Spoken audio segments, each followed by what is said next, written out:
AJ Styles, and you're watching Bretto Live. Welcome everyone to the Week in Review, episode 206. This is where we go over Raw in a setup style. Yes, as you can tell, I did not say SmackDown because in this video, I'm not going to be able to go over SmackDown. The only reason being is because I'm going to WrestleMania, man. So I'm going to be up at WrestleMania for nights 1 and 2 and the Raw after WrestleMania. So we're flying up there a little early, so I'm not going to be able to do my little classic SmackDown Week in Review side of things.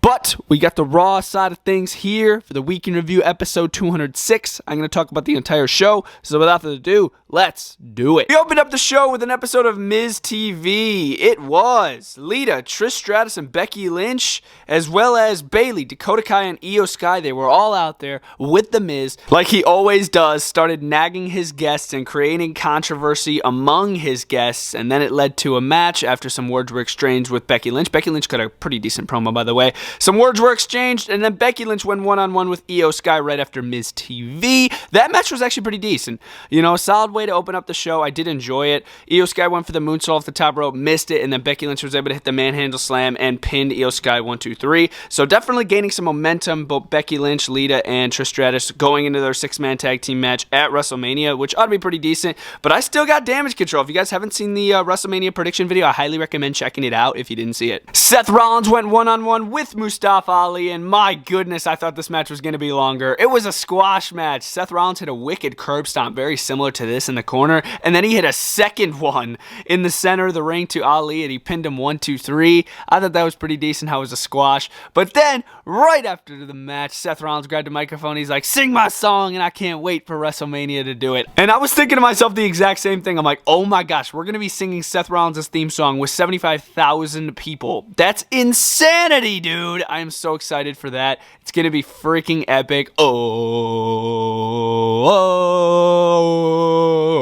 it's going to be pretty cool. I'm looking forward to that. It was a weigh-in between Brock Lesnar and Omas. Oh, I believe Omas weighed in at 410 pounds, and then Brock Lesnar came out. Looked like he was about to get weighed in by the referee, but then he didn't even want to get weighed in. He started attacking Omas right away. It looked like he was going to use the scale to take out Omas, and if he did, he definitely would have broken some bones on Omas if he used that freaking heavy scale. But he wasn't able to use it. Omas did a massive big boot to the face and scared away the Beast Incarnate again, dude. He scared him away again, putting more doubt in the mind of Brock Lesnar. Oh, will I be able to topple Omas? Will I be able to beat Omas? I like this. I'm not going to lie. I do. Because normally we don't see a lot of doubt in Brock Lesnar's eyes. Like, we don't see him back down from too many fights, but he's been backing down from Omas. But do I still think he's going to win? Most likely. Like I said, check out that prediction video. Me, Dad Alive, and Brother Dink. You guys could see all that. Finn Balor cut a really similar promo to Edge last week, just without a floating head, but Finn Balor was talking about how, yes, he is going to bring the demon out inside of Hell in a Cell with Edge, which I'm really looking forward to it. I really hope it's a purple and black and white demon, like a Judgment Day Finn Balor. I think that would just be so freaking sick. I really hope that's what it is. But this match is going to be amazing, and this promo by Finn Balor was pretty good. Not as good as Edge's last week, but this one was still pretty good. It was an 8-man tag team match. It was the Street Profits, Braun Strowman and Ricochet, going up against the Viking Raiders as well as the Alpha Academy. Like I said, it was a 4-on-4, 8-man tag team match, just giving us a little sneak peek preview of what we're going to see at WrestleMania in the Showcase Fatal 4-Way Tag match. Match was pretty decent. Of course, they did give it to the faces. Montez Ford did do like a freaking wicked frog splash off the top rope over Braun Strowman on top of Eric to pick up the victory 1, 2, 3, and then they celebrated in the ring. But honestly, I think that solidifies the victory for either the Viking Raiders or Alpha Academy at WrestleMania. Man, I hope it's Alpha Academy, dude. They freaking deserve it. I want to see them take the bit. I want to see them take the dub on the grandest stage of them all. I think that'd be really cool. But as far as this 8-man tag goes, it was okay. The Fatal 4-Way Women's Tag Team match at WrestleMania had one more spot, and it was looking to get filled up by Sonya Deville or Chelsea Green, or Michin and Candice LeRae. This tag team match was actually pretty boring. Sonya Deville and Chelsea Green were able to pick up the victory. Like I said, the match was nothing special, and there's no way that Sonya Deville and Chelsea Green pick up the victory. It's definitely going to be Shayna and Ronda. There's no doubt in my mind. Austin Theory cut a promo before Raw went on the air. He was in an arena with no people with no WWE Universe. I'm like, oh my goodness, this is so weird. Want to know what it reminded me of? It reminded me of the pandemic era when they were in the WWE Performance Center and when they were in the Thunderdome.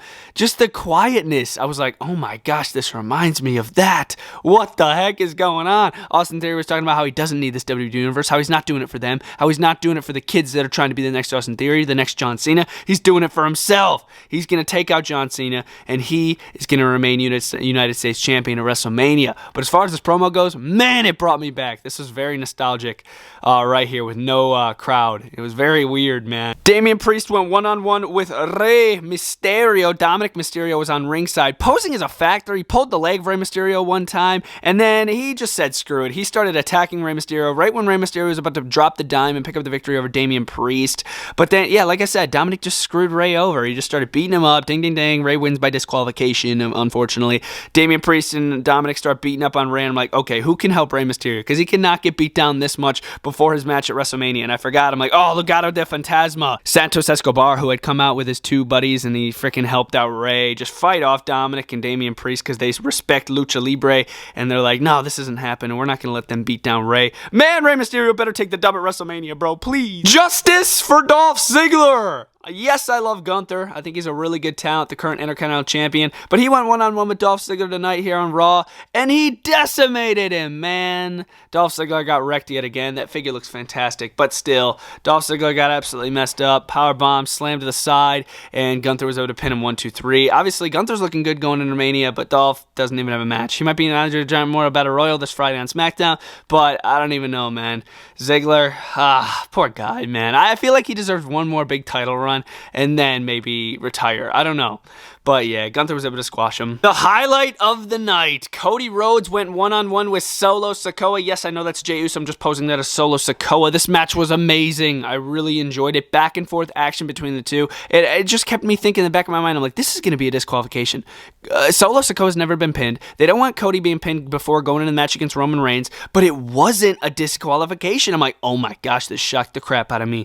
The Usos come out mid-match. It looks like they're about to screw over Cody Rhodes. Come out, make it a 3-on-1, but then here comes Kevin Owens and Sami Zayn before the Usos could even get involved. I'm like, oh my gosh, yes. So they fight to the back, and then the attention is directed back towards Cody and Solo Sikoa in the ring. Cody Rhodes is able to hit a crossroads and pin Solo Sikoa 1, 2, 3. I'm like, what? Solo Sikoa gets pinned before WrestleMania. Roman Reigns, first of all, is not going to be happy on Friday Night SmackDown, and this actually gives Cody Rhodes some freaking momentum going in his match against Roman Reigns. Will Cody be able to pin Roman? He was barely able to pin Solo, I'm not going to lie. With a little assistance and a distraction from Kevin and Sami, I don't know if he'd have been able to pin him, but this was still a really solid match, and Cody Rhodes looking freaking hot going into WrestleMania 39, bro. Like, this was awesome. Awesome way to end the show. Caught me insanely off guard. But yes, guys, that was Raw in a setup style. Raw this week, I'm going to give a solid...